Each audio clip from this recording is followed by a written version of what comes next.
नमस्कार। YouTube channel glimpse of Indian history by doctor Mohanlal Gupta में आपका स्वागत है।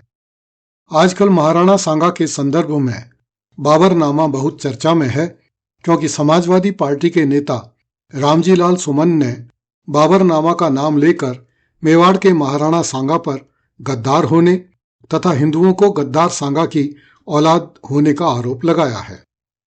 इस वीडियो में हम बाबरनामा की सच्चाई की चर्चा करेंगे। भारत के इतिहासकार मानते हैं कि बाबर के जीवन काल की घटनाओं का सर्वाधिक विस्तृत वर्णन स्वयं बाबर की पुस्तक बाबरनामा अथवा तुजु के बाबरी से मिलता है, किंतु सच्चाई यह है कि बाबरनामा अथवा तुजु के बाबरी के विवरण विश्वसनीय नहीं है। बाबर ने तथ्यों को अपनी सुविधा के अनुसार तोड़ मरोड़ कर लिखा है। हालांकि बाबर ने इस पुस्तक में एक स्थान पर लिखा है कि मैंने प्रण लिया था कि मैं इस पुस्तक में जो कुछ भी लिखूं सत्य लिखूं। बाबर ने अपनी पूरी जिंदगी युद्ध के मैदानों में अथवा एक स्थान से दूसरे स्थान तक की यात्रा करने में बिताई थी। फिर भी वह प्रतिदिन अपनी डायरी लिखता था। इस डायरी को कुछ लेखकों ने तुजु के बाबरी कहा तो कुछ लेखकों ने बाबरनामा कहा। स्वयं बाबर ने अपनी डायरी को कोई नाम या शीर्षक नहीं दिया था। लंबी दूरी की यात्राओं से लेकर युद्ध के भीषण दिनों में भी बाबर अपनी डायरी लिखना नहीं भूलता था। बाबर ने लगभग 48 वर्ष की जिंदगी पाई, किंतु उसका लिखा बाबरनामा केवल 18 वर्ष की अवधि का ही है, और वह भी बीच बीच में अधूरा है।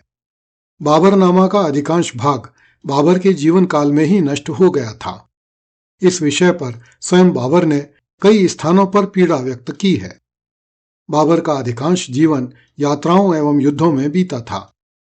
उसने समरकंद में बहने वाली जेरावशान नदी से लेकर बंगाल में बहने वाली गंगा तक की यात्रा घोड़ों, ऊंटों एवं नावों में बैठकर की थी।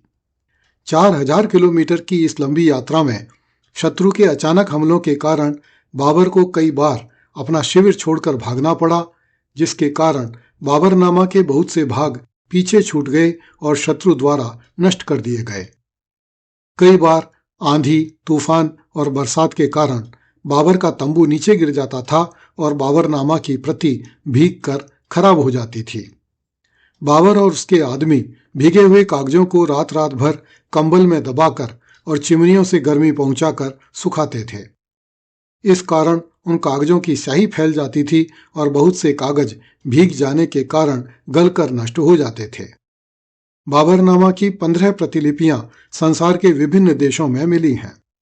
इनमें से कुछ प्रतिलिपियां लंदन में, कुछ बुखारा में, कुछ नजरवे तुर्किस्तान में, कुछ भारत में तथा कुछ प्रतिलिपियां सेंट पीटर्सबर्ग में मिली हैं। इन सभी प्रतियों के मूल कथन में अंतर है, अर्थात इन सभी बाबरनामाओं की बातें एक दूसरे से मेल नहीं खाती। आज तो बाबरनामा के अनुवाद यूरोप एवं मध्य एशिया की अनेक भाषाओं तथा हिंदी भाषा में मिलते हैं, किंतु जब मुद्रणालय का आविष्कार नहीं हुआ था तब भी अरबी, फारसी, तुर्की, अंग्रेजी एवं उर्दू आदि भाषाओं एवं लिपियों में बाबरनामा की नकलें तैयार हुई थीं। उन्हें अनुवाद की बजाय प्रतिलिपि कहना ही उचित होगा। इस बात की संभावना है कि बाबर ने 2 पोथियां तैयार की। इनमें से पहली पोथी दैनिक डायरी के रूप में थी, जिसमें वह उस दिन की घटना का वर्णन रात में बैठकर करता था। दूसरी पोथी में उसने पहली पोथी में वर्णित महत्वपूर्ण घटनाओं के आधार पर आलेख तैयार करके लिखे। पहली पोथी और दूसरी पोथी के वर्णनों में भी अंतर है। अब ये दोनों मूल प्रतियां उपलब्ध नहीं होती। बाबरनामा के नाम से जो ग्रंथ उपलब्ध हैं, वे इन्हीं दोनों ग्रंथों की नकलें बताई जाती हैं। बाबर ने अपने ग्रंथ की एक प्रतिलिपि तैयार करके अपने बहनोई मेहंदी ख्वाजा कलां को भारत से अफगानिस्तान भेजी थी, जो बाबर को आगरा में छोड़कर अफगानिस्तान लौट गया था। अब यह पोथी प्राप्त नहीं होती। जब बाबर मर गया तब उसके पुत्र हुमायूं के पास भी बाबरनामा की एक प्रतिलिपि रहती थी। इस प्रतिलिपि पर हुमायूं ने अपने हाथ से कुछ टिप्पणियां भी अंकित की थीं। अंग्रेज अधिकारी एल्फिंस्टन ने इस पोथी को पेशावर में खरीदा था। इसी पोथी के आधार पर एल्फिंस्टन ने बाबरकालीन भारत का इतिहास लिखा था। अब यह पोथी एडिनबरा के पुस्तकालय में है। बाद में अर्स्काइन ने भी इसी पोथी से काम किया था। बाबरनामा की एक प्रतिलिपि टीपू सुल्तान के पुस्तकालय में भी रहा करती थी। जब अंग्रेज इस देश के शासक बने तो टीपू सुल्तान के पुस्तकालय की पोथी को अपने साथ लंदन ले गए। यह पोथी लंदन के इंडिया ऑफिस में रहा करती थी। लंदन के ब्रिटिश म्यूजियम में भी बाबरनामा की एक प्रति बताई जाती है, किंतु इस पोथी में बहुत कम पन्ने उपलब्ध हैं। ईस्वी 1617 में रूस के सेंट पीटर्सबर्ग में डॉक्टर जॉर्ज जैकब केहर ने बाबरनामा की एक प्रतिलिपि तुर्की भाषा में तैयार की थी। यह प्रति आज भी सेंट पीटर्सबर्ग में उपलब्ध है। बाबरनामा का फ्रेंच अनुवाद इसी प्रतिलिपि से तैयार किया गया था। डॉक्टर केहर ने बाबरनामा की जिस पोथी को देखकर तुर्की प्रतिलिपि तैयार की थी, वह पोथी अब कहीं नहीं मिलती, जबकि डॉक्टर केहर द्वारा तैयार प्रतिलिपि रूस में आज भी उपलब्ध है। बाबरनामा की जो प्रतिलिपि बुखारा में होने की बात कही जाती है, उसके बारे में कोई जानकारी नहीं मिलती, किंतु उस प्रतिलिपि के हवाले से बुखारा के इतिहास में बहुत सी मनगढ़ंत बातें प्रचलित हैं। बाबरनामा की एक पोथी की नकल ईस्वी 1700 में तैयार की गई थी। यह पोथी हैदराबाद के सालारजंग संग्रहालय में मिली थी।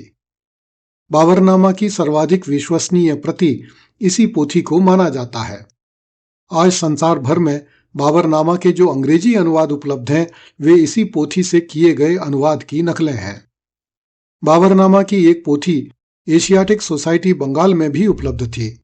इस पोथी का उल्लेख ईस्वी 1906 में लंदन से प्रकाशित journal of royal Asiatic society के एक लेख में हुआ था। बाबर ने अपनी पुस्तक का नाम क्या रखा था, यह बाबरनामा की एक भी प्रति से पता नहीं चलता। कोई उसे बाबरनामा कहता है तो कोई बाबर की आत्मकथा, कोई उसे तुजू के बाबरी कहता है, तो कुछ लेखकों ने उसे बाबर का यात्रा वृत्तांत कहा है। जब बाबर की मृत्यु हो गई और हुमायूं उसका उत्तराधिकारी हुआ, तो उसने मुगल परिवार के सदस्यों एवं मंत्रियों से कहा कि वे बाबर के संबंध में अपने संस्मरण लिखें। बाबर की पुत्री गुलबदन बेगम ने हुमायूं नामा के नाम से अपने संस्मरण लिखे, जिसमें उसने बाबर द्वारा लिखी गई पुस्तक का उल्लेख तो किया है, किंतु उस पुस्तक का नाम नहीं लिखा। बाबर ने अपनी पुस्तक में वाक़यात शब्द का प्रयोग किया है, जिसका अर्थ होता है घटनाओं का विवरण। गुलबदन बेगम ने भी वाक़यानामा शब्द का प्रयोग किया है। इससे अनुमान लगाया जा सकता है कि संभवतः बाबरनामा का मूल नाम वाक़याते बाबरी जैसा कुछ रहा होगा। बाबरनामा को तुर्की भाषा का ग्रंथ बताया जाता है, किंतु वास्तव में उसमें 1/3 शब्द अरबी एवं फारसी से लिए गए हैं, इसलिए विद्वानों ने इस ग्रंथ में प्रयुक्त भाषा को चगताई तुर्की कहा है। आज बाबरनामा की एक भी मूल प्रति हमारे बीच में उपलब्ध नहीं है। जो भी है वह नकलों और अनुवादों के रूप में है। ये नकलें और अनुवाद भी थोड़े से पन्नों के हैं। जो पन्ने उपलब्ध हैं वे भी झूठ के पुलिंदे हैं, किंतु इस बात से इनकार नहीं किया जा सकता कि बाबरकालीन भारत के इतिहास को जानने का हमारे पास और कोई साधन उपलब्ध नहीं है। हम परवर्ती ग्रंथों में प्राप्त तथ्यों के आधार पर बाबरनामा के विवरण की विवेचना करके ही सच झूठ का निर्णय करते हैं।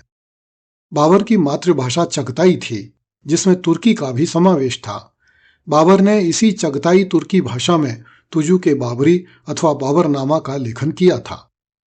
जब किसी व्यक्ति ने बाबरनामा की मूल प्रति से फारसी भाषा में अनुवाद किया, तो उसमें अपनी ओर से कुछ टिप्पणियां जोड़ दी।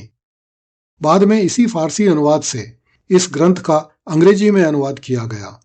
अंग्रेजी अनुवाद में भी फारसी अनुवाद की टिप्पणियां ज्यों की त्यों ले ली गईं। बाबरनामा की जिस प्रति का फारसी अनुवाद हुआ और जिस फारसी अनुवाद से अंग्रेजी अनुवाद हुआ, उसी अनुवाद को हिंदी में अनुवाद करवाकर साहित्य अकादमी दिल्ली के द्वारा बाबरनामा के नाम से छपा गया।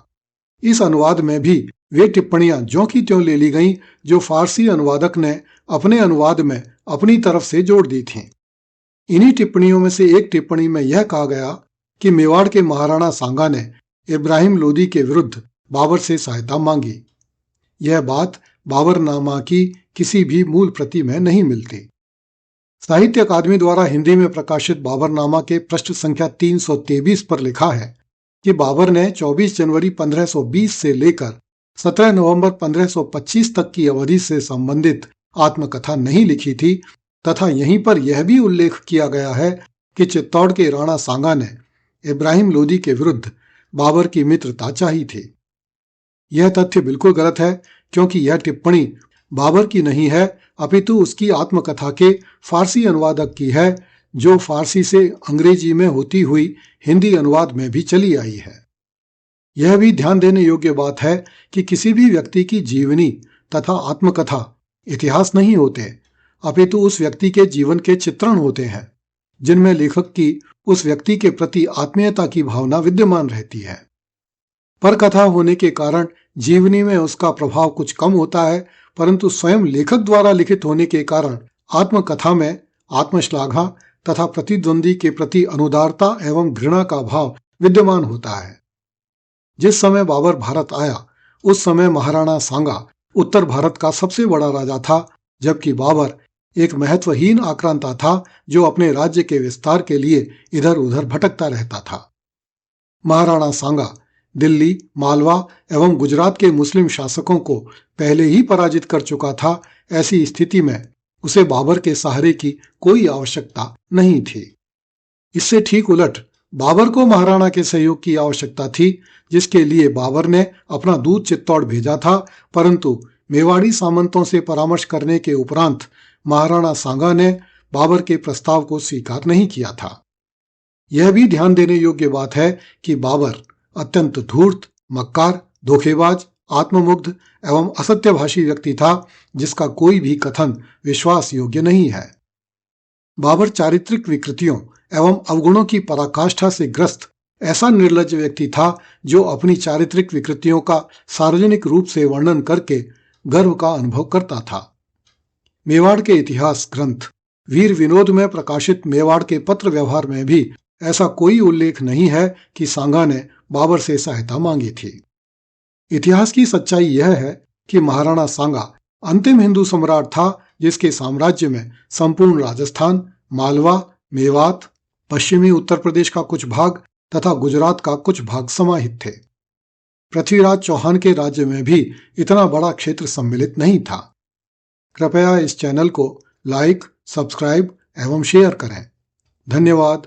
जय हिंद।